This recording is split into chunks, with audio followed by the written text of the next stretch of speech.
Alright, तो आ गया है बेन 10 एलियन फोर्स सीजन 1 का कंप्लीट ब्रेकडाउन पार्ट 2। तो अगर अभी तक आपने पार्ट 1 नहीं देखा है तो जाओ दोस्तों यार, जाके वो देखो पहले।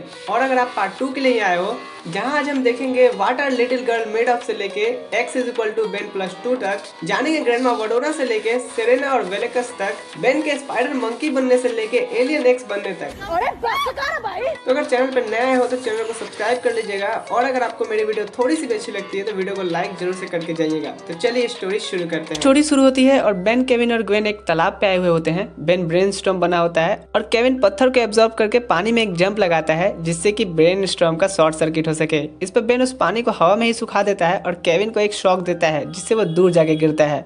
इस पर केविन कहता है कि मेरा भी कभी दिन आएगा बेन।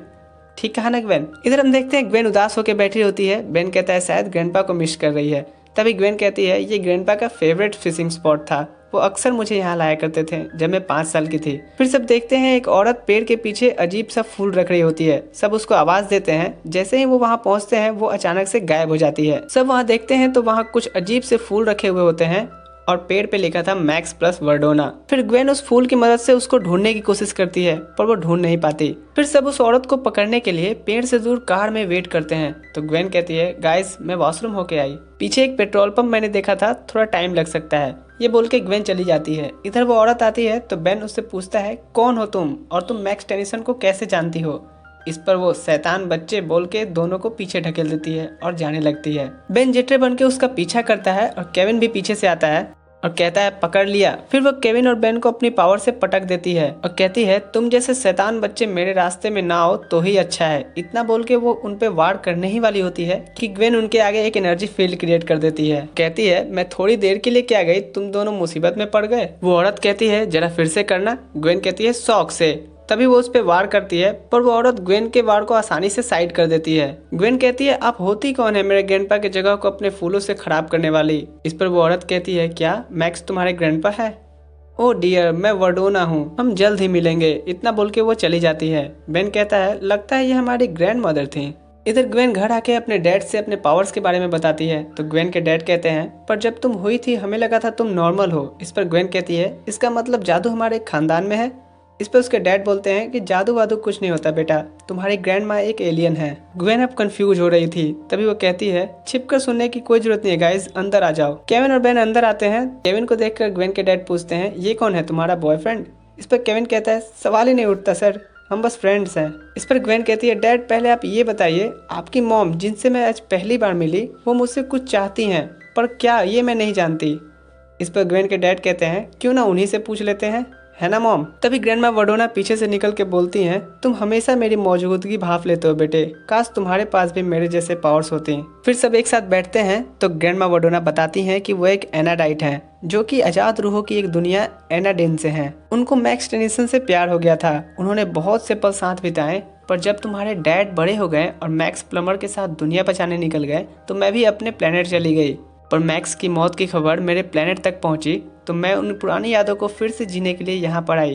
पर किसे पता था तुम्हारे में भी एक उभरती एनाडाइट है। मैं तुम्हें वो सब कुछ सिखा सकती हूँ ग्वेन जो एक आम इंसान सोच भी नहीं सकता। इस पर ग्वेन एक्साइटेड होकर बोलती है वाह मुझे सीखना है, ट्रेनिंग कहाँ कर सकते हैं।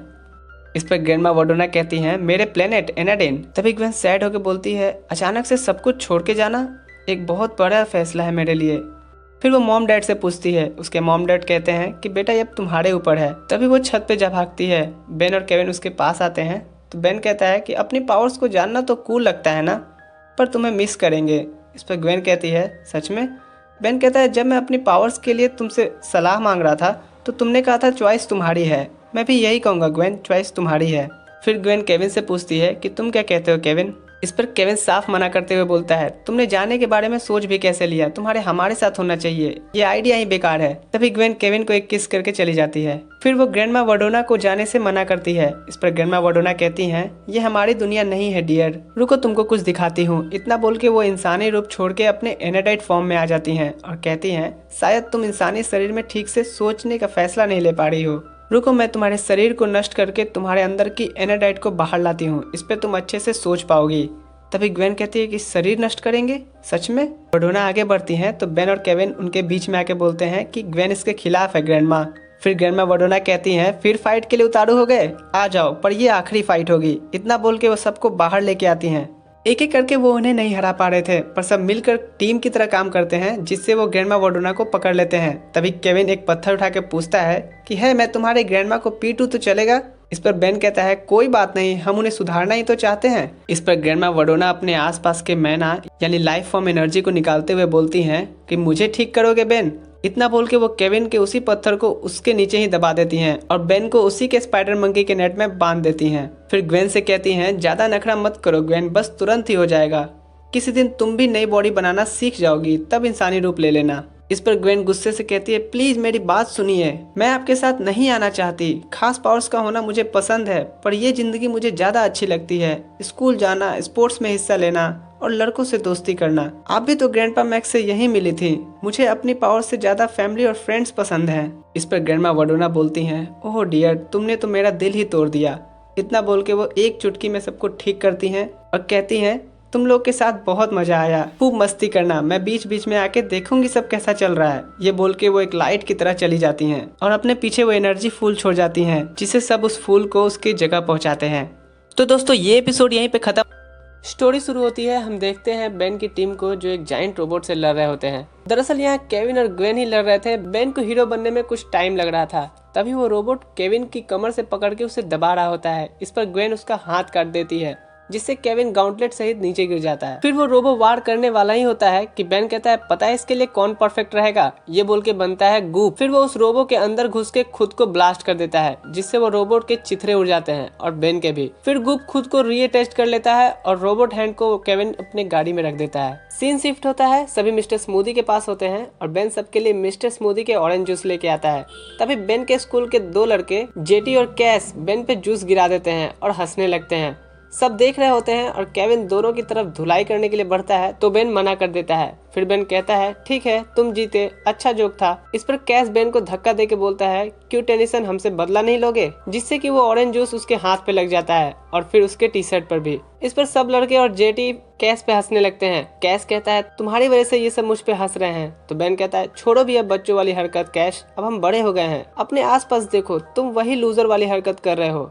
इतना बोल के बेन वहाँ से चला जाता है। तब वहाँ बेन की तारीफ कर रहे होते हैं। सीन शिफ्ट होता है, कैस और जेटी घर जा रहे होते हैं, तभी उन्हें केविन की कार दिखती है सड़क पे। दरअसल केविन, बेन और ग्वेन रेस्टो आए हुए होते हैं। तो जेटी कहता है अगर तुम केविन की कार तोड़ दो तो सब तुम्हारा लोहा मान लेंगे, तुम्हें डेरिंगबाज कहेंगे और आखिर वो बेन का दोस्त भी है। फिर दोनों केविन की कार को धक्का देके सड़क से नीचे खाई में गिरा देते हैं। जब तक केविन को पता चलता उसकी गाड़ी का कबाड़ा हो जाता है और उसके डिक्की का सारा सामान नीचे गिर जाता है। तभी केविन वहाँ आता है तो कैस कहता है जो मिले उठा ले जेटी। फिर दोनों वहाँ से भाग जाते हैं। तभी बेन कहता है मैं जेटर बन के उन्हें पकड़ लूंगा, ज्यादा दूर नहीं गए होंगे। पर ग्वेन मना कर देती है कि वो बच्चे हैं बेन, उनसे तुम एलियन बन के फाइट करोगे और उनके सामने अपना राज खोलोगे, ये सही नहीं है, आखिर कब तक बचेंगे। इधर जेटी केविन के डिक्की से वो गाउंटेड लाया हुआ होता है, जिसे वो पहन के कूल लगने की कोशिश करता है। तभी वो रोबोट हैंड से एक लेजर फायर होती है, जिससे एक बड़ा सा छेद हो जाता है। फिर वो उससे थोड़ा बहुत निशाना लगाता है। तभी कैस जेटी से वो गाउंटलेट छीन लेता है कि लाओ इससे मैं टेनिसन से बदला लूंगा, अब वो नहीं बच पाएगा। फिर जब कैस सोया हुआ होता है तो जेटी उसके हाथ से गाउंटलेट निकालने जाता है ताकि वो ऐसा कुछ ना करे।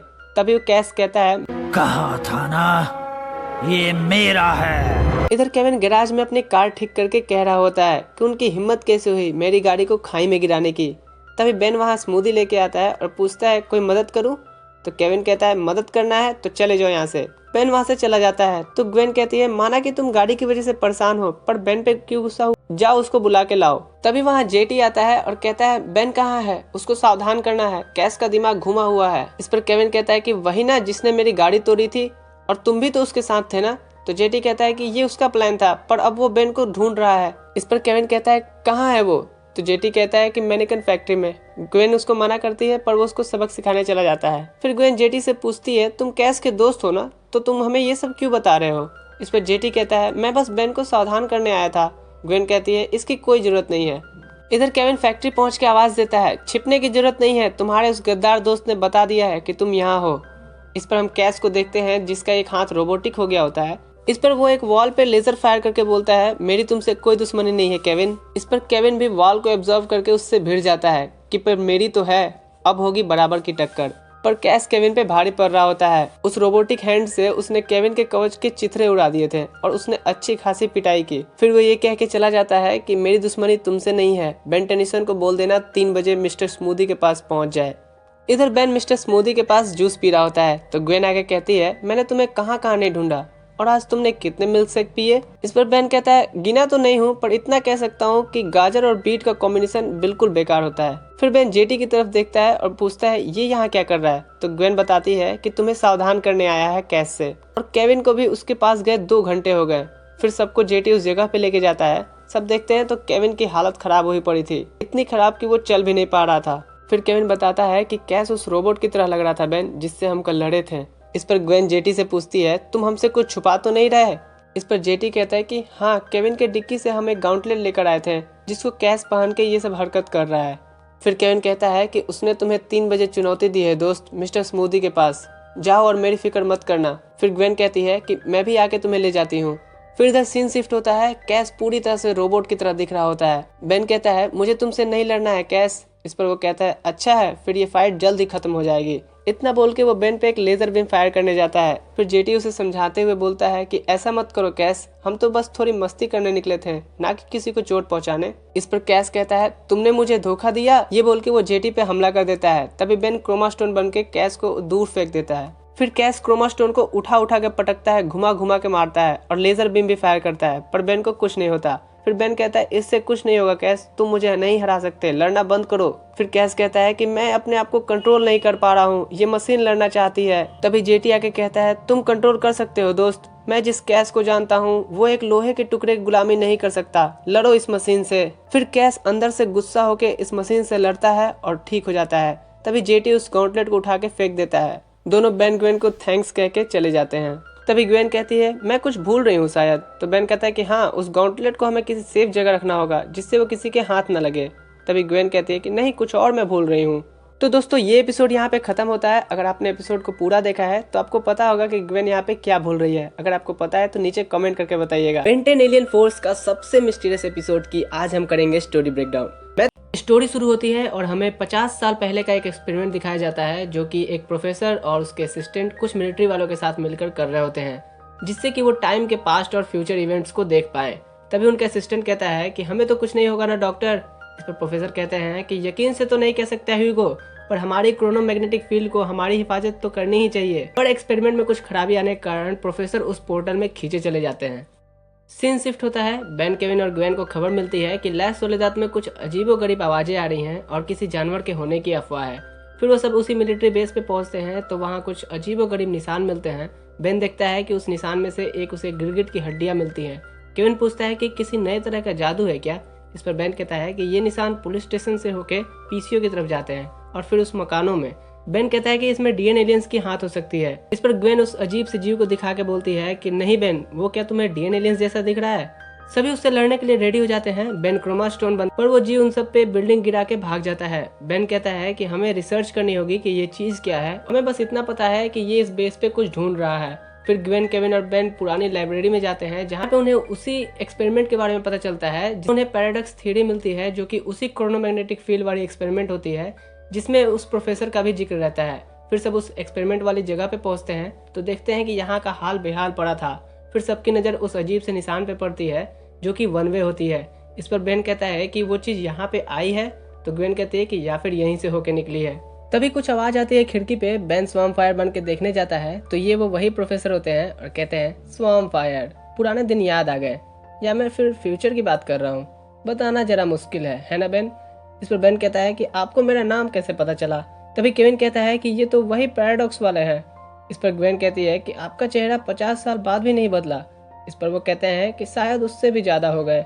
इतना बोल के वो दूसरी साइड से निकलते हैं और पूछते हैं क्या तुम लोगों ने एक इतना बड़ा एनोमली देखा है जो बेहद खतरनाक है और जिसे रोक पाना नामुमकिन है। नहीं ना, शायद मैं किसी और जमाने की बात कर रहा हूँ। केविन उनके पीछे जाता है पर वो अंदर जाके गायब हो जाते हैं और ग्वेन कहती है कि वो बाहर खड़े हैं। बेन कहता है कि हमें इनसे बात करनी होगी, इनका जरूर उस चीज़ से कोई ताल्लुक है। तभी केविन कहता है कि हाँ अभी उगलवाता हूँ। इतना बोल के वो उनके पीछे जाता है पर वो एक पोल से साइड होके गायब हो जाते हैं। केविन पूरे घर को तहस नहस कर देता है उनको पकड़ने के लिए, पर पैराडॉक्स कहते हैं क्या मैं वहाँ था। वो आसानी से इस घर से उस घर आ जा रहे थे तभी वो केविन के पास से आके गुजरते हैं तो केविन उन्हें पकड़ लेता है। तब प्रोफेसर कहते हैं कि चलो थैंक्स। बेन कहता है थैंक्स किस लिए? प्रोफेसर कहते हैं कि मुझे पता ही था कि अगर मैं जोरदार हंगामा करवाऊंगा तो वो जरूर आएगा। इतने में वो अजीब सा जीव फिर से निशान छोड़ते हुए आगे बढ़ता है। इस पर ग्वेन नीचे पड़े घासों को देख के बोलती है कि वो कोई निशान नहीं है, वो उम्र को बढ़ा रही है। ये वो चीज है जो अपने टच में आने वाली सभी चीजों का उम्र बढ़ा देती है। पर केविन ये सब सुनने से पहले उसे एक पंच मार देता है, जिससे कि उसकी उम्र भी बढ़ जाती है और वो प्रोफेसर उस जीव का पीछा करते निकल जाते हैं। इधर केविन बूढ़ा हो गया था तो बेन कहता है कि चलो इसे हॉस्पिटल लेकर चलते हैं। तो केविन उठकर कहता है कि छोड़ो मुझे, मैं ठीक हूँ, बस हाथ पैर अकड़ गए हैं, पीठ दुख रहे हैं और ये जूते बहुत भारी भारी से लग रहे हैं। बेन से कहता है कि मुझे सहारा दो, तुम्हारे हाथ टूट नहीं जाएंगे। इस पर ग्वेन कहती है कि ये तो सच में झिक-झिक करने वाला सनकी बूढ़ा बन गया है। फिर सब घर की तरफ जाने वाले होते हैं तो केविन से बेन चाबी लेके बोलता है कि लाइए दादाजी, मैं ड्राइव करता हूँ। इस पर केविन कहता है कि सोचना भी मत, उम्र नहीं है तुम्हारी। इस पर बेन कहता है कि ग्रैंडपा मैक्स ने मुझे सिखाया है और ये एक इमरजेंसी है, और दूसरी बात ये कि आपके हाथ पैर अकड़े हुए हैं, नजर कमजोर है, उम्र ज्यादा है और आप एक कैक्टस को खोलने जा रहे थे। बेन ड्राइव करने जाता है तो केविन ग्वेन से कहता है कि काश मैं जब जवान था तुम मुझे डेट करती। तो ग्वेन कहती है तब आप कम अकल थे। केविन पूछता है और अब क्या हूँ? ग्वेन कहती है अब आप सेठ ही आ गए हैं। इतने में वो चीज वहां आ जाती है। बेन कार को रिवर्स करके भगाता है पर वो चीज कार को टच कर जाती है, जिससे केविन की कार भी पुरानी हो जाती है। फिर बेन कार को छत पे रोकता है जहाँ वो प्रोफेसर होते हैं। वो केविन को देख के कहते हैं तुम कुछ बदले बदले से लग रहे हो, बाल झड़ गए क्या? केविन कहता है नहीं, बस हेयर स्टाइल चेंज किया है और थोड़ा बूढ़ा भी हो गया हूँ। इस पर प्रोफेसर कहता है बुढ़ापे का नाम मत लो, मैं हमेशा जवान रहता हूँ। इस पर केविन कहता है कि अगर ऐसी बात है तो मेरी भी जवानी लौटा दो ना। प्रोफेसर केविन को ठीक कर देते हैं। फिर केविन कहता है कि लगे हाथ मेरी गाड़ी भी ठीक कर दीजिए। इस पर प्रोफेसर कहते हैं क्या मतलब है तुम्हारा? मैं एक टाइम ट्रेवलर हूँ, ना कि कोई कार मैकेनिक। बेन कहता है बहुत हुआ, आपने अभी तक अपने बारे में नहीं बताया, ना ही उस चीज के बारे में।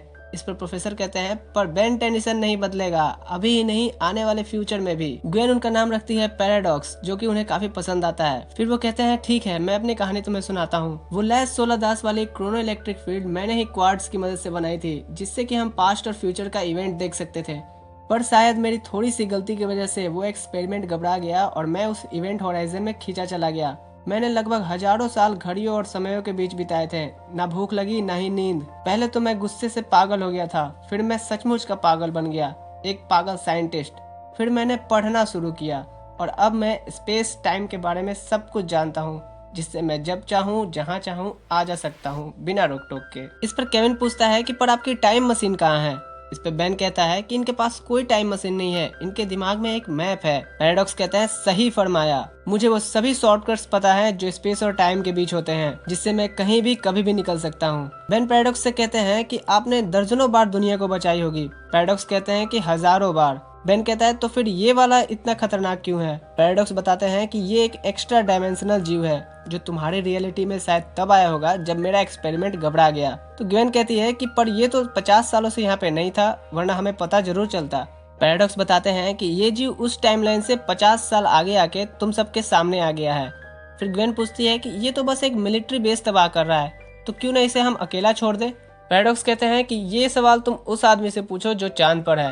इस पर बेन कहता है क्या, कौन सा आदमी है चांद पे? इस पर पैराडॉक्स सभी को लेकर चांद पे पहुंचते हैं और कहते हैं कि मैं हूँ चांद पे। फिर वो सबको धरती का हालत दिखाते हैं। तो बेन कहता है कि क्या हमारी धरती ऐसी हो गई? इस पर पैराडॉक्स कहते हैं कि अगर मैं उस जीव को नहीं रोका तब जाके तुम्हारा फ्यूचर ऐसा होगा। तभी वहाँ पैरेलल यानी कि उस फ्यूचर के पैराडॉक्स खड़े होते हैं जो कहते हैं मैं तो इसे नहीं रोक पाया, पर तुम जल्दी करो, वक्त निकला जा रहा है। इस पर पैराडॉक्स सबको फिर वापस धरती पे लाते हैं। तो ग्वेन कहती है कि क्यों ना हम वक्त में पीछे जाके उस एक्सपेरिमेंट को होने से ही रोक ले। पैराडॉक्स कहते हैं कि अच्छा प्लान है, पर उस जीव के साथ मुझे भी ये पावर्स उसी एक्सपेरिमेंट से मिली हैं। इस पर वो जीव वापस आ जाता है। बेन जेटरे बन के उस पर वार करता है, पर उसका कोई फायदा नहीं होता। तभी पैराडॉक्स उस जीव को पकड़ लेते हैं। तो ग्वेन कहती है छोड़िए उसे, वरना वो आपको खत्म कर देगा। इस पर पैराडॉक्स कहते हैं कि मैं वक्त के दायरे में नहीं रहता, पर जमानों को गुजरते हुए महसूस कर सकता हूँ। इस पर बेन कहता है कि पैराडॉक्स हमें उस एक्सपेरिमेंट वाली टाइमलाइन में ले चलिए। पैराडॉक्स कहते हैं लेकिन बेन कहता है आप ले चलिए बस। पैराडॉक्स सभी को उसी टाइमलाइन में लेकर जाते हैं जहाँ पे अंदर एक्सपेरिमेंट चल रही होती है। बेन, केविन और ग्वेन एक्सपेरिमेंट हो रही जगह पे जाते हैं थोड़ी देर में ही एक्सपेरिमेंट शुरू होता है। फिर से भी देखते हैं कि प्रोफेसर का असिस्टेंट घबराहट में कुछ बटन्स को दबा देता है, जिससे कि उनका एक्सपेरिमेंट खराब हुआ होता है। प्रोफेसर के अंदर खींचे जाने के बाद वो असिस्टेंट भी खींचा जा रहा होता है। इस पर बेन ह्यूमंगस और बन के उसको पकड़ लेता है और फिर ग्वेन अपनी पावर से उस पोर्टल को बर्बाद कर देती है। फिर इधर वो जीव जिसको प्रोफेसर पकड़े रहते हैं, हम देखते हैं वो उनका असिस्टेंट ह्यूगो ही होता है। पैराडॉक्स कहते हैं कि अरे हाँ, कभी सामने हो रही चीजें दिखाई भी नहीं देती। वो कहते हैं तुमने कोई तीर नहीं मारा बेन, मैं धीरे धीरे समझ ही जाता। इस पर बेन कहता है कि 1000 सालों में तो नहीं समझे। फिर पैराडॉक्स सबको अपने टाइमलाइन में लाता और बेन को कहते हैं कि मैं वाकई तुमसे इम्प्रेस हुआ बेन। तभी ग्वेन पूछती है कि पर आपके असिस्टेंट का क्या हुआ। इस पर तभी ह्यूगो पीछे से आते हैं और कहते हैं कि मैंने अपनी लाइफ जी ली। कहते हैं मुझे माफ कर दीजिए प्रोफेसर, मेरी वजह से आपका एक्सपेरिमेंट खराब हो गया। मुझे उस समय डर लग रहा था पर अब नहीं लगता। प्रोफेसर कहते हैं चलो फिर मैं तुम्हें वक्त की सैर कराता हूँ। इतना बोल के वो ह्यूगो के साथ चले जाते हैं। इधर केविन कहता है वाह, खुद तो चले गए और हमारा क्या। तभी बेन कहता है कि चलो गाइस, हमें पैदल ही चलना होगा। तभी सब देखते हैं कि केविन की कार ठीक हो जाती है, बिल्कुल न्यू जैसी। केविन कहता है कि अरे ये तो 30 साल पहले जैसी न्यू कार लग रही है। उस कार पे एक चिट्ठी भी थी। तो बेन पढ़ता है डियर केविन, ये कार अगर 1970s के किसी भी चीज के संपर्क में आएगी तो एंटी मैटर की तरह फट जाएगी। खुश रहो पैराडॉक्स। फिर केविन कहता है कि ये कोई जरूर जोक होगा, है ना गाइस, ये किसी और जमाने का जोक होगा, है ना गाइस। सब वहाँ से चले जाते हैं। तो दोस्तों ये तो थी एपिसोड की स्टोरी, पर अभी मैं आपके सामने 5-6 क्वेश्चन रखूंगा जो इस एपिसोड को मिस्ट्री बना देती है। अगर आपको इन क्वेश्चंस के आंसर पता है तो आप नीचे कमेंट सेक्शन में दे सकते हो, और अगर ये क्वेश्चन को देख के आपके कुछ और क्वेश्चंस अगर आपके मन में आते हैं तो वो भी आप नीचे मुझे कमेंट सेक्शन में लिख सकते हो। मैं इन सब पे एक डेडिकेटेड वीडियो बनाऊंगा जिसमें आपके आंसर्स और आपके क्वेश्चंस को ऐड करके एक्सप्लेन करने की कोशिश करूंगा। तो चलिए देखते हैं क्वेश्चन नंबर 1, जो कि केविन पूछता है कि हम बिना ऑक्सीजन के चांद पे सांस कैसे ले पा रहे हैं। क्वेश्चन नंबर 2 है कि पैराडॉक्स एक जीनियस होने के बावजूद ये क्यों नहीं सोच पाए कि ये उनका असिस्टेंट ह्यूगो ही हो सकता है।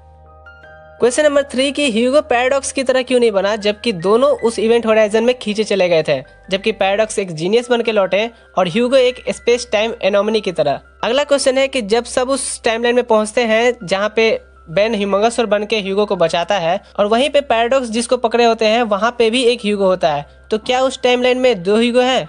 और आखिरी क्वेश्चन ये कि जो चिट्ठी केविन को पैराडॉक्स ने दी थी क्या वो सही है, जिसमें लिखा था डियर केविन, यह कार 1970s के किसी भी चीज के संपर्क में आएगी तो एंटी मैटर की तरह ब्लास्ट हो जाएगी। अगर ये सही था तो कैसे। तो गाइस ये कुछ क्वेश्चन थे जिनके आंसर अगर आपको पता है तो आप मुझे नीचे कमेंट सेक्शन में लिख सकते हो। अगर नहीं पता तो मैं इन सब पे एक डेडिकेटेड वीडियो बनाऊंगा जिसमें हम लोग इस बारे में बात करेंगे। स्टोरी शुरू होती है, हम सब देखते हैं फॉरएवर नाइट्स का कैसल, जहाँ पे उसके राजा कह रहे होते हैं कि हम फॉरएवर नाइट्स की एक ही मकसद रही है और वो भी आज रात को पूरी हो जाएगी। इतने सालों से हमने कीमती हथियार खरीदे, चुराए या उधार लिए हैं पर कोई काम नहीं आया, पर हमें विश्वास है ये वाला जरूर काम करेगा। और अपने सबसे काबिल योद्धा कॉनर को ये जिम्मेदारी देते हैं कि उसके दिल पर निशाना लगाना। कॉनर कहता है कि अगर वो मुझ पे झपट पड़ा तो इस पर राजा जी कहते हैं कि नहीं, वो बेड़ियों से बंधा हुआ है, बस तुम बीम को हिलने न देना। कॉनर वो गन लेके नीचे जाते हैं तो वो जंजीर टूटी हुई होती है और ड्रैगन उन्हें धक्का देके गेट की तरफ भागता है। गेट बंद रहने के कारण वो नहीं निकल पाता, पर कॉर्नर जैसे ही ड्रैगन पे हमला करते हैं उनका निशाना चूक जाता है और गेट में एक छेद हो जाता है, जिससे वो ड्रैगन उसे आसानी से तोड़ के भाग जाता है। कॉर्नर कहते हैं कि मैं तुम्हें खत्म करके ही रहूंगा, चाहे मुझे कोई भी कुर्बानी देनी पड़े। सीन शिफ्ट होता है, इधर बेन फिजिकल एक्सरसाइज कर रहा होता है ये कह के कि माना कि मेरे पास ओमनिट्रिक्स है पर मुझे मेरी काबिलियत बढ़ानी होगी। तो ग्वेन कहती है कि ये सब तो ठीक है पर तुम्हें दूसरी तरफ से अपनी काबिलियत बढ़ानी होगी। बेन को उस टाइम पे ये बात समझ नहीं आती। तभी केविन वहाँ आता है और कहता है चलो बेन, मुझे तुम्हें किसी से मिलवाना है। ग्वेन पूछती है पहले बताओ किससे। केविन कहता है फॉरएवर नाइट्स के साथ, उन्हें हमारी मदद चाहिए। ग्वेन कहती है कि वो कोई हमारे दोस्त नहीं है, तुमने जरूर इसके लिए पैसे लिए होंगे। इस पर केविन कहता है कि नहीं, बस एक छोटा सा सौदा किया है, कुछ एलियन टेक्नोलॉजी ली है मैंने। बेन कहता है कि अगर नाइट्स को हमारी मदद लेनी पड़ रही है तो कम से कम बात क्या है ये तो जानना ही पड़ेगा। सभी कैसल पहुंचते हैं तो एक छोटा नाइट्स उन्हें वहां बताता है कि हजारों साल पहले हमारे पूर्वजों ने एक आग उगलते जीव को पकड़ा, एक ड्रैगन, पर वो उसे मार नहीं पाए, बस कैद कर पाए। पीढ़ी दर पीढ़ी ड्रैगन की जिम्मेदारी बढ़ती चली गई। न जाने कितने हथियार हम लोगों ने इस्तेमाल किए पर सब बेअसर हो गया। आखिर एक लेजर कैनन था जिससे हमें काफी उम्मीदें थी और अभी भी हैं, पर वो ड्रैगन भाग गया है। बेन को ये सब मनगढ़ंत कहानी लग रही थी। तभी कॉर्नर वहां आता है और कहता है कि इसमें कोई शक नहीं है कि ड्रैगन है। इतना बोल के वो सभी को प्रोजेक्टर रूम में लेके जाता है जहाँ कुछ नाइट्स प्लेन से उस ड्रैगन पे हमला भी कर रहे थे। उन्होंने कुछ फायर भी किया पर कोई फायदा नहीं हुआ। ड्रैगन उनके प्लेन्स को तबाह कर देता है और भाग जाता है। सब उस लोकेशन पे पहुंचते हैं तो छोटा नाइट कहता है कि याद है ना बेन, तुम्हें सिर्फ उसे उलझाए रखना है, कॉर्नर अपनी कैनन से उसे खत्म करेंगे। ग्वेन पूछती है कि इस बार कौन सा एलियन बनने वाले हो, ह्यूमंगासोर? तो बेन कहता है कि ना, ह्यूमंगासोर और ड्रैगन की ताकत बराबर हो जाएगी, कोई ऐसा एलियन जो ड्रैगन से ज्यादा ताकतवर हो। ग्वेन कहती है कि दिमाग भी यूज करने लगे हो। तभी बेन क्रोमा स्टोन बन के ड्रैगन से भिड़ जाता है और उस ड्रैगन को उलझाए रखता है। तभी कॉनर कैनन लेकर आते हैं। इस पर छोटा नाइट बोलता है कि बेन उस ड्रैगन के करीब है। कॉनर कहते हैं चुप रहो, नाइट सिर्फ और सिर्फ एक मकसद के लिए जीते हैं। इतना बोल के वो लेजर बीम फायर कर देता है जिसके रेंज में क्रोमा स्टोन भी होता है। दोनों कमजोर पड़ रहे होते हैं। तभी ग्वेन कॉनर पे वार कर देती है जिससे कैनन दूर फेंका जाता है और वो ड्रैगन वहां से भाग जाता है। इधर बेन कॉनर से आके कहता है तुमने तो मुझे लगभग उड़ा ही डाला था। इस पे कॉनर कैनन उठा के बोलता है कि मुझे तुमसे कोई दुश्मनी नहीं है, लेकिन अगर मेरे रास्ते में आओगे तो जरूर उड़ा दूंगा। इतना बोल के वो जाने लगता है। तभी बेन ह्यूमंगासोर बन के कॉनर और उसके छोटे नाइट्स दोनों को पकड़ के पूछता है तुम्हें पता है ना ड्रैगन कहाँ जा रहा है? इस पर कॉनर कहते हैं कि अब ये मत समझना कि तुम जैसा कोई भी हमारी जुबान खुलवा सकता है। और वो छोटा नाइट भी बोलता है बिल्कुल, हमने तो चुप्पी की कसम खा रखी है। तभी बेन ह्यूमंगासोर का साइज बढ़ा के उस छोटे नाइट्स के आंखों में आके डाल के देखता है। तभी 6200 प्रोस्पेक्ट बुलवर्ड की ओर, जहां 12 और 408 नंबर के हाईवे मिलते हैं।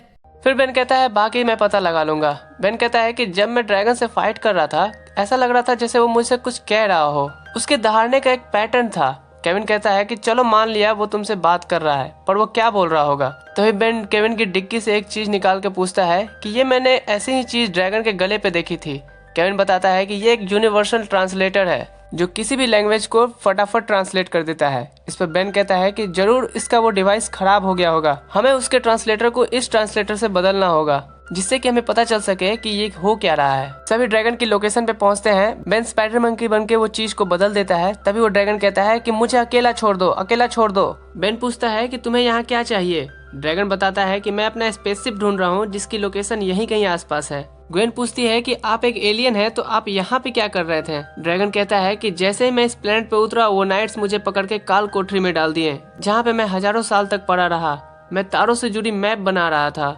बेन कहता है कि आप मैप बनाते हैं? ड्रैगन कहता है कि हाँ, मैं उसी में माहिर हूँ। ग्वेन कहती है कि तो आप इसीलिए स्पेसशिप ढूंढ रहे हैं जिससे कि आप घर जा सके। इस पे वो ड्रैगन कहता है कि हाँ, घर तो मैं जाऊंगा पर उन नाइट्स को सबक सिखाने के बाद। बेन कहता है कि ये बस एक गलत फहमी है नाइट्स की। इस पर ड्रैगन कहता है कि गलत फहमी? उन्होंने मेरे 1000 साल बर्बाद कर दिए। इतने साल तक मैं अपने परिवारों से दूर रहा, अब तक तो मेरा बेटा उड़ने भी लगा होगा।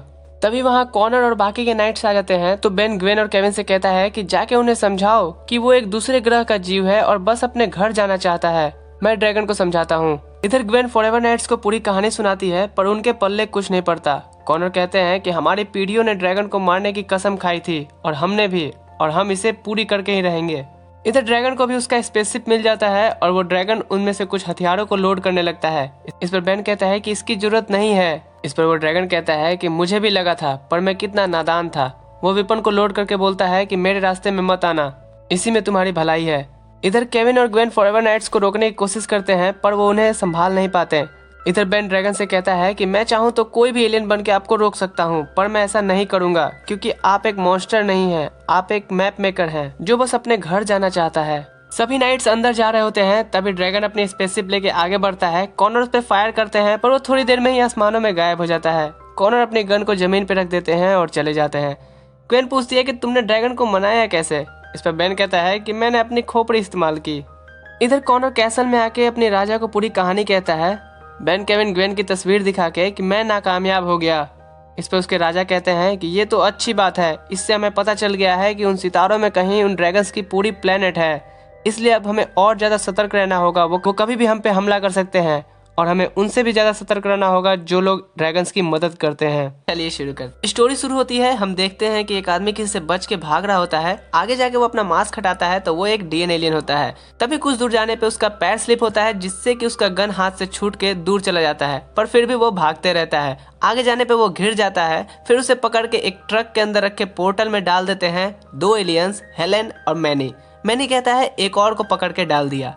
सीन शिफ्ट होता है। वही दो एलियन हेलेन और मैनी ट्रक ड्राइव करके जा रहे होते हैं। हेलेन कुछ उदास रहती है तो मैनी पूछता है कि क्या हुआ? हेलेन कहती है कि कुछ नहीं, बस पियर्स की याद आ रही है।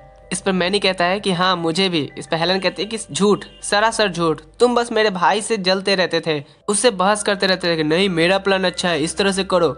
इस पर मैनी कहता है कि पर अब हम वही कर रहे हैं जो हम तीनों ने तय किया था, एक एक डीएन एलियंस को पकड़ के खत्म करना। तभी उनके डिटेक्टर में 3 एलियंस यही पास में शो करते हैं। दोनों वहां जाके देखते हैं तो वो बेन, केविन और ग्वेन होते हैं और सब उसी एलियन का पीछा करके आए होते हैं जहां से हेलन और मैनी ने उस डीएन एलियन को पकड़ा था। मैनी कहता है चलो उन्हें भून देते हैं। इस पर हेलन कहती है कि रुको, अभी नहीं, क्यों ना हम उनका पीछा करें जिससे कि हमें पूरी डीएन एलियंस की झुंड हाथ लग जाए। पर मैनी उसका बात न सुन के उन पे फायर करने चला जाता है। तभी हेलन उससे गन ले लेती है तो मैनी कहता है कि वो लोग भाग रहे हैं। हेलन केविन के कार पे एक ट्रैकर लगा देती है और कहती है नहीं भाग पाएंगे। 3 शिफ्ट होता है। इन्होंने अपना एक सिस्टम हाउस बना के रखा होता है जहाँ पे हेलन पियर्स की एक रिकॉर्डिंग सुन रही होती है जिसमें पियर्स बता रहा होता है कि हमने जो एलियंस पकड़े थे उनमें से एक ने प्लमर बैज दिखा दिया। मुझे लगा था वो नकली होगा, पर कहीं वो असली हुआ तो, कहीं हम गलत हुए तो।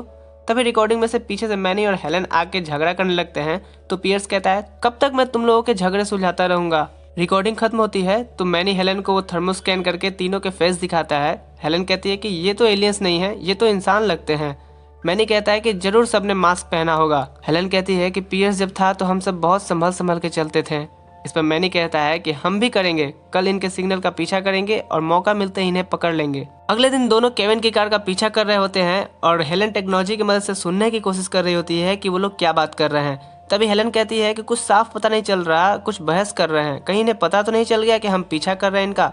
तभी मैनी कहता है चलो इन्हें एहसास करा दें। इतना बोल के वो सामने आ रही टैंकर पे अपने फायर कर देता है जिससे कि वो टैंकर जाके सामने पेट्रोल पंप से भिड़ जाता है। आग बढ़ने लगती है और ड्राइवर बेहोश हो जाता है। बेन, केविन और ग्वेन कार से उतरते हैं। ग्वेन पब्लिक का ध्यान हटाती है। केविन उस बेहोश पड़े ड्राइवर को निकालता है और बेन बिग चिल बन के उस टैंकर को फ्रीज कर देता है। तभी मैनी केविन की कार उठा के उस पे फेंक देता है। इधर हेलन अपनी स्पीड से टोर्नेडो बना के ग्वेन को फंसा देती है। ग्वेन गिरने वाली होती है चक्कर खा के कि बेन पानी को फ्रीज करके उसे बचा लेता है, पर मैनी केविन को लेके चला जाता है। बेन ग्वेन घर पहुंचते हैं तो बेन कहता है कि मुझे समझ नहीं आ रहा कि उसमें से एक एक्सलरेट था जो मैं बचपन में बनता था। बेन ग्वेन की तरफ देखता है तो ग्वेन मन की आंखों से केविन का पता लगाने की कोशिश करती है और वो उसे ढूंढ भी लेती है। इधर मैनी हेलन से कहता है कि वो सब पकड़े गए थे, 3 मॉन्स्टर एक साथ। इस पर केविन कहता है कि मॉन्स्टर कहने से पहले एक बार शक्ल आईने में तो देख लो। दोनों इधर एक दूसरे से लड़ने पे उतारू हो रहे थे। तभी हेलन कहती है कि बस करो, तुम दोनों तो छोटे बच्चे की तरह लड़ रहे हो। इस पर दोनों कहते हैं मैं इसकी तरह बिल्कुल नहीं हूँ। फिर मैनी केविन का चेहरा मास्क समझ के निकालने जाता है। तभी हेलन कहती है कि वो नकाब नहीं है। मैनी कहता है क्या फर्क पड़ता है तो एक एलियन ही ना, इसे इराटी कैनन में डाल देते हैं। तभी केविन पूछता है कि इराटी कैनन क्या? मैनी कहता है कि एक डिसइंडिकेटर बीम जो तुम जैसे बदमाशों का पाउडर बना देती है। उस मशीन को देखकर केविन कहता है कि ये कोई डिसइंडिकेटर नहीं है ढक्कन कहीं के, ये एक नल वर्ड प्रोजेक्टर है, ये मेरा कुछ नहीं बिगाड़ सकती। इधर मैनी केविन को फायर करके बेहोश कर देता है ये कह के कि इसकी बड़बड़ मेरा दिमाग खराब कर रही है। हेलन कहती है हो सकता है हम गलत हो मैनी, इसके पास प्लमर बैच भी है। मैनी कहता है कि वो जरूर नकली होगा। हेलन कहती है कि फिर ये लोग उस ड्राइवर को क्यों बचाएं और उस टैंकर को फटने से क्यों रोका। मैनी कहता है कि ये सब ढोंग होगा हमें झांसा देने के लिए, ये और इसके साथी सब एलियंस हैं और जानती हो ना हम एलियंस के साथ क्या करते हैं। इधर बेन ग्वेन बस में केविन को ढूंढने निकलते हैं तो ग्वेन कहती है कि हीरोज भी अब बस में सफर करने लगे। इस पर बेन कहता है कि तो ना मुझे ड्राइविंग आती है ना तुम्हें, तो क्या मैं मॉम को कॉल करूं कि हाय मॉम हमें कुछ एलियंस को पकड़ना है, लिफ्ट मिलेगी। ग्वेन कहती है कि ठीक है, मुझे केविन की फिक्र हो रही है। इधर बेन ग्वेन की लोकेशन भी हेलन और मैनी को मिल रही होती है तो वो भी अपना इक्विपमेंट्स लेकर निकलते हैं उन्हें पकड़ने। सब जब आमने सामने आते हैं, इधर बेन अभी एलियंस नहीं बना होता है। तभी हेलन ऊपर से फायर करती है जिससे कि उसे एक ईंट लग जाती है और वो नीचे गिर जाता है। ग्वेन उसको कवर दे रही होती है और उसे उठाने की भी कोशिश कर रही होती है। इधर केविन को होश आ जाता है तो वो कहता है कि लगता है मेरे बचाने वालों को मुझे ही बचाना होगा। इतना बोल के वो कुछ कॉइन्स निकालता है जिसे एब्जॉर्ब करके वो उस इलेक्ट्रिक फील्ड को तोड़ देता है। बाहर आके वो मैनी से भिड़ जाता है और इधर ग्वेन बेन को उठाने की कोशिश कर रही होती है। बेन वहां से उठ के कहता है कि अब मैं हेलमेट पहन के ही लड़ने आऊंगा। फिर वो साइड में चलने की जगह बीच में आके एलियन को सिलेक्ट करने लगता है। हेलन ग्वेन को गोल गोल घुमा के गिरा देती है। मैनी भी वो पोर्टल ओपन कर देता है और कहता है चलो इन्हें खत्म करें। बेन भी ग्वेन के पास जा रहा होता है। तभी मैनी और हेलन बेन के हाथों को पकड़ के उस प्रोजेक्टर के सामने लेके चले जाते हैं जिससे कि बेन उसमें खींचा चला जा रहा होता है। वो अपने ऑमनिट्रिक्स तक भी नहीं पहुंच पा रहा था। तभी केविन मैनी को रोकने की कोशिश करता है पर बेन तब तक अंदर लटक रहा होता है और फिर अंदर मैनी कहता है कि तुम्हारे दोस्त का तो काम तमाम हो गया, अब तुम सबकी बारी। इतने में बेन स्वॉर्म फायर बन के उस नल वॉइड के टनल से बाहर आता है। हेलन कहती है कि ये तो भेस बदल के आ गया। इस पर मैनी कहता है कि अभी खबर लेता हूँ। इतना बोल के वो बेन पे फायर करता है पर कोई फायदा नहीं होता। बेन मैनी पे फायर करता है जिससे वो दूर जाके गिरता है। फिर बेन हेलन के पास आके बोलता है कि अपने हथियार नीचे रखो और 5 मिनट के लिए मेरी बात सुनो। हेलन कहती है ठीक है बताओ। बेन सब बात बताता है कि एक तरह से हम सब एलियंस हैं, हमारे पेरेंट्स में से एक इंसान रहे होंगे और एक एलियंस। इस पर मैनी कहता है कि अच्छा, तो फिर हम सब तुम्हारे जैसा इंसानी रूप क्यों नहीं ले सकते। इस पर बेन कहता है इसे किस्मत ही समझो। तभी केविन कहता है कि हो सकता है तुम्हारा इंसानी रूप इससे भी ज्यादा बदतर हो। इधर केविन और मैनी फिर से लड़ने पे उतारू हो जाते हैं, इधर हेलन और ग्वेन भी। तभी बेन कहता है कि बस करो, कब तक मैं तुम्हारे झगड़े मिटाता रहूंगा। ये सुन के हेलन कहती है कि तुम बिल्कुल मेरे भाई पियर्स की तरह बोल रहे हो, पियर्स ही हमारे बीच सुलह करवाता था। इतना बोल के वो पियर्स की रिकॉर्डिंग बेन को दिखाती है, जिनमें उन सभी एलियंस के पकड़े जाने की लिस्ट होती है। लिस्ट को बेन देख के कहता है कि इनमें से बहुत प्लम्बर के बच्चे होंगे, हमारी तरह, तुम्हारी तरह। इस पर हेलन कहती है कि हमें तो फिर उस नल वॉइड के अंदर जाना होगा और उन्हें आजाद करना होगा। मैनी कहता है पर क्यों। हेलन कहती है कि अगर पियर्स होता तो वो यही करता। इस पर मैनी भी कहता है कि चलो ठीक है, पियर्स के खातिर। सब बेन की टीम को थैंक्स और सॉरी बोल के चले जाते हैं। इधर केविन कहता है थोड़ी देर रुको, मैं इनकी कुछ प्लम्बर टेक्नोलॉजी लेके आता हूँ। स्टोरी शुरू होती है, हम सब देखते हैं कि एक सिपाही आके अपने कमांडर रैफ से कहता है कि एक खतरनाक विलन 77 ने राजकुमारी अटेया को अगवा कर लिया है। इस पर रैफ कहता है कि ये बात हम राजा से कैसे छिपाएंगे। तभी राजा उनको बुलाते हैं, सब उनकी तारीफ करके अंदर जाते हैं, पर राजा कहता है कि मेरी बेटी गायब है। इस पर रैफ कहता है कि उसे 77 ने अगवा कर लिया है जिससे कि वो आपसे फिरौती मांग सके। इस पर राजा राजकुमारी के उस बॉडीगार्ड को मिटा देते हैं और रैफ को कहते हैं पास वाले प्लेनेट पे देखो वरना अंजाम जानते हो ना। सीन शिफ्ट होता है अर्थ पे, जहाँ बेन, केविन और ग्वेन कार में बैठ के कहाँ घूमने जाना है इस बात पे बहस कर रहे होते हैं। तभी वहाँ वही सिपाही आ जाते हैं और उन सब पे गन पॉइंट कर देते हैं। केविन देख के कहता है कि इनकर्सियंस के योद्धा पूरी गन फैक्ट्री के साथ। तभी रैफ वहां आता है और सभी को गन नीचे करने को कहता है। केविन बताता है कि ये रैफ है 40 स्टार गैलेक्सीज का ऑल इन ऑल, और रैफ ये है टेनिसन। फिर उससे पूछता है कि पर तुम सब यहाँ क्या कर रहे हो। रैफ बताता है कि एक खतरनाक विलन 77 ने एक बच्ची को अगवा कर लिया है और हम सब उसे ढूंढ रहे हैं। बेन कहता है कि एक मिनट, 77 यानी वो 66 की तरह जिससे हम लड़ते थे। रैफ कहता है कि वो 66 की नस्ल का ही है पर उससे ज्यादा खतरनाक है। बेन कहता है कि हम जरूर मदद करेंगे। इस पर केविन कहता है कि जरूरत क्या है, ये कोई मेरा खास दोस्त नहीं है। तभी रेडियो पे वो इनकर्जन किंग का मैसेज आता है कि पृथ्वी के लोगों, तुम्हारे मुलाजिम 77 ने अगर पृथ्वी के एक रोटेशन होते होते राजकुमारी अटेया को नहीं लौटाया तो मैं पृथ्वी को नष्ट कर दूंगा। बेन कहता है कि इससे तो दहशत फैल जाएगा। ग्वेन राजकुमारी का कपड़ा लेकर कहती है कि अगर ये राजकुमारी का टुकड़ा है और अगर तुम टेलीपोर्ट कर सकते हो तो समझो काम बन गया। सब लोकेशन पे जाते हैं जहां 77 से अटेया लड़ रही थी। 77 लेजर फायर करता है जिससे कि वो डैम टूट जाता है और सारा पानी बाहर आ जाता है जिससे सभी पानी में बहे जा रहे थे। इस पर बेन एलियन एक्स को चूज करके कहता है कि इस बार इस एलियन को भी ट्राई कर लिया जाए। बेन एलियन एक्स बन के जैसे पानी के फ्लो को रिवर्स कर देता है और डैम भी पहले जैसा हो जाता है। सब देख के हैरान होते हैं। ग्वेन कहती है कि इतनी सारी ताकत के साथ अब तो ये पक्का बेन का नंबर 1 एलियन हो जाएगा। तभी 77 अटेया को लेके जाने लगता है। सब उसको रोकने की कोशिश करते हैं। केविन कहता है कि बेन रोको उसे, वो भाग रहा है, पर बेन कुछ नहीं कहता। ग्वेन कहती है कि तुम ठीक तो हो ना बेन, पर वो कोई जवाब नहीं देता। इधर बेन एक अलग ही डायमेंशन में आ जाता है जहां एलियन एक्स के सेरेना और बेलेकस होते हैं जो एज अ परमिशन ग्रांटर होते हैं एलियन एक्स का। बेन कहता है चलो टीम एलियन एक्स आगे बढ़ते हैं। इस पर बेलेकस कहता है कि हम खूब सोचते हैं किसी फैसले तक पहुंचने से पहले। इधर केविन एलियन एक्स बने बेन को डिक्की में रख रहा होता है। तभी इनकर्जन किंग सबको अपने पास बुला लेता है।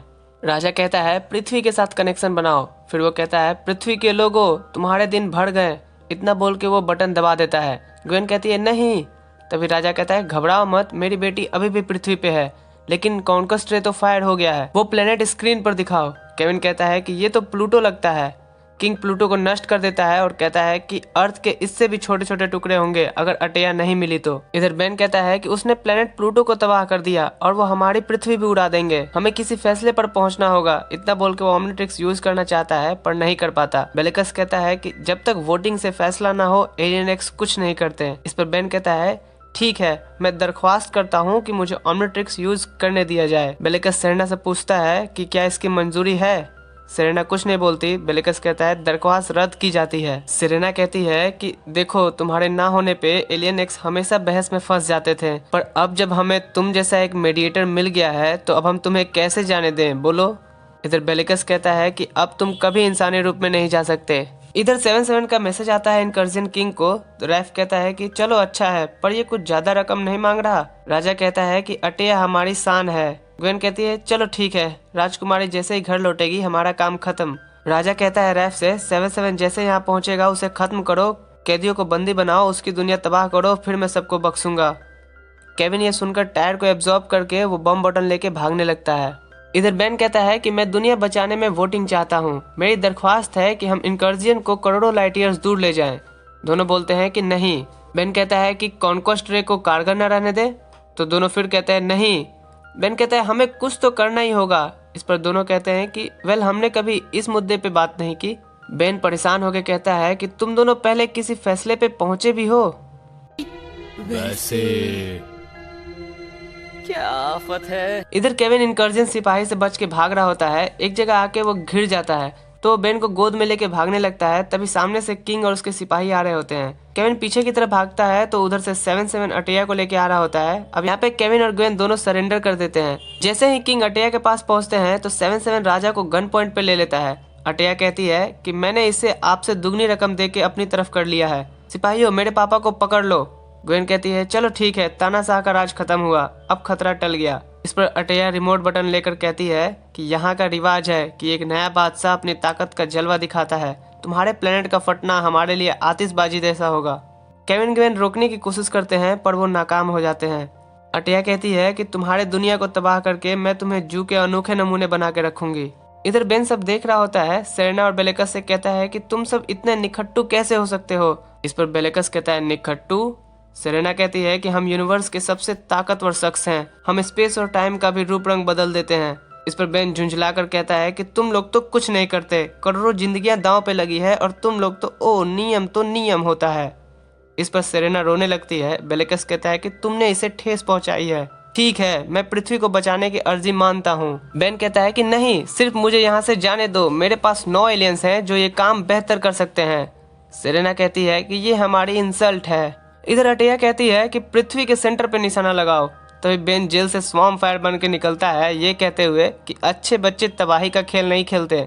7-7 बीच में आता है तो बेन उसे एक पंच में ही उसकी आंख तोड़ देते। इधर इनकर्जन सिपाही सब बेन को मारने आते हैं पर वो उसकी महक से ही बेहोश हो जाते हैं। बेन कहता है कि ये तो बदतमीजी है, मुझसे इतनी भी बदबू नहीं आती। कहता है ठीक है, यही सही।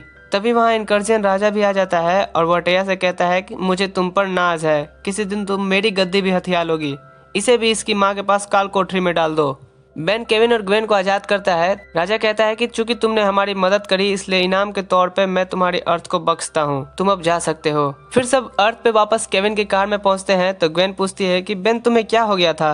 बेन कहता है कि देखो मैं फिर से कभी एलियन एक्स नहीं बनूंगा। केविन कहता है पर क्यों, जब तुम वो बने थे सबकी छुट्टी कर दिए थे। बेन कहता है कि हाँ है वो सबसे पावरफुल एलियन, पर उसकी कीमत उससे भी भारी है। तो दोस्तों बेन 10 एलियन फोर्स सीजन 1 का ये लास्ट एपिसोड था और मैंने इसकी कर दी है स्टोरी टेलिंग। तो अगर आपको वीडियो अच्छा लगा तो वीडियो को लाइक कीजिएगा और कल से हम लोग स्टार्ट करने वाले हैं सीजन 2।